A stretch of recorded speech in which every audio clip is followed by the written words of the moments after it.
Hello friends, welcome to my YouTube channel. তো এখন কথা বলবো দুটো বাংলা ইন্ডাস্ট্রির টপিক নিয়ে, যার মধ্যে একটা টপিক নিয়ে কিন্তু অলরেডি অনেক আলোচনা গুঞ্জন শুরু হয়ে গেছে। তো ফার্স্ট যে টপিকটা নিয়ে কথা বলবো সেটা হচ্ছে দেব আর শুভশ্রীর মুভি ধূমকেতু, যেটা 2016 সাল থেকে এখন অবধি আটকে আছে।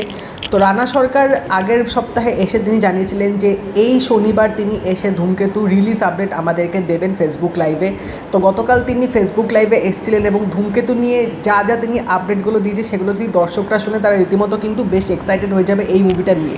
তো রানা সরকার লাইভে এসে ধূমকেতুর মুভি ব্যাপারে বলছিলেন যে এই মুভিটা 2016 সাল থেকে শুটিংয়ে শুরু হয়েছিল। তো এখন ফিল্মটা পুরোপুরি কিন্তু কমপ্লিট হয়নি, কারণ ফিল্মের কিছু পোস্ট প্রোডাকশন, দেবের কিছু ডাবিংয়ের কাজ বাকি আছে, যেটা শেষ করতে মোটামুটি 1 মাস মতো লেগে যাবে। এবং সেটা তখনই সম্ভব হবে যখন দেব অবভিয়াসলি সময় দিতে পারবে, কারণ তোমরা হয়তো জানো যে দেবের এখন কিন্তু আপকামিং অনেকগুলো মুভি আছে, যার জন্য কিন্তু তার কাছ থেকে একটা ফ্রি সময় পাওয়াটা কিন্তু খুব একটা চাপের ব্যাপার। এবং তার সময়ের উপরে কিন্তু নির্ভর করছে ধূমকেতু এই বছর রিলিজ হতে পারবে কিনা, কারণ রানা সরকার জানিয়েছে যে যেহেতু প্রোডাকশনের কাজ বাকি আছে, দেবের ডাবিংয়ের কাজও বাকি আছে, সেজন্য দেব যখন সময় দিতে পারবে তখনই কিন্তু ফিল্মের পোস্ট প্রোডাকশন কাজটা তত তাড়াতাড়ি শেষ করতে পারবে। আর যত তাড়াতাড়ি শেষ করতে পারবে, প্রডিউসার চাইছে যাতে এই বছরেই ফিল্মটা রিলিজ করা যায়। এবং তিনি যে একটা টেন্টেটিভ ডেট আমাদেরকে দিয়েছেন সেটা হচ্ছে তিনি চেষ্টা করছেন যাতে পুজো থেকে ক্রিসমাসের মধ্যে ফিল্মটা তিনি হলে রিলিজ করতে পারেন।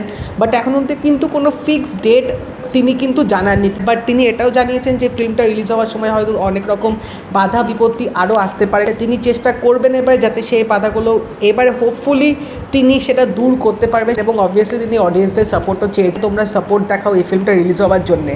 তো যদি এই ফিল্মটা পুজো থেকে ক্রিসমাসের মধ্যে যে কোনো সময় রিলিজ হয়ে যায় তাহলে কিন্তু খুবই একটা ভালো খবর হবে, কারণ এই বছর কিন্তু দেবের অনেকগুলো মুভি আসছে। এবং পুজোয় তোমরা জানো যে দেবের কিন্তু একটা মুভি আসছে কাছের মানুষ, যেটার মধ্যে তিনি এবং প্রসেনজিৎ চ্যাটার্জি আছেন। এবার ক্রিসমাসে যদি ধূমকেতু রিলিজ হয় তাহলে কিন্তু একটা বড় মুভি আছে, সেটা হচ্ছে আমাদের ফেলুদা আসছে।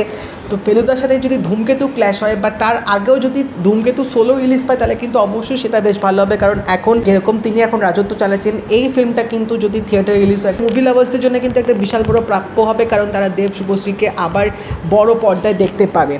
তো এই ছিল আজকে ধূমকেতু নিয়ে আপডেট, ভাবলাম তোমাদের সাথে শেয়ার করে দিই। এবং আরও যদি এই ফিল্ম নিয়ে আপডেট আসতে থাকে তোমাদেরকে অবশ্যই জানাবো।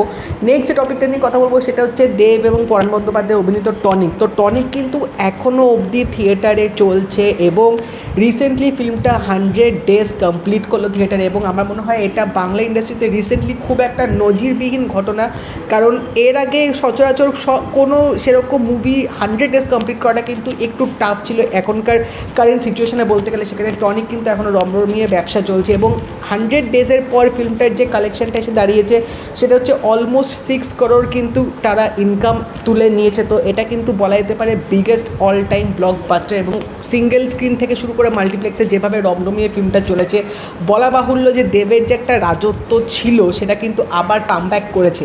তো টনিক আমি চাই এখনও ফিল্মটা হলে চলুক, কারণ এটা কিন্তু অলরেডি ওটিটিতে এসে গেছে, কিন্তু তারপরেও এখনও কিন্তু ফিল্মটা যে করে থিয়েটারে আছে বেশ ভালো কিন্তু চলছে। তো দেখা যাক আর কদিন ফিল্মটা চলতে পারে। তো এই ছিল দুটো আপডেট, ভাবলাম তোমাদের সাথে শেয়ার করে দিই। তোমরা অবশ্যই জানিও তোমাদের কেমন লাগলো, এবং যদি এই ভিডিওটা ভালো লেগে থাকে লাইক করে দিও, শেয়ার করে দিও, চ্যানেলটা কিন্তু অবশ্যই সাবস্ক্রাইব করে দেবে, নোটিফিকেশন বেলটাও কিন্তু অল করে দিও। তো দেখা হবে পরের ভিডিওতে, বাই।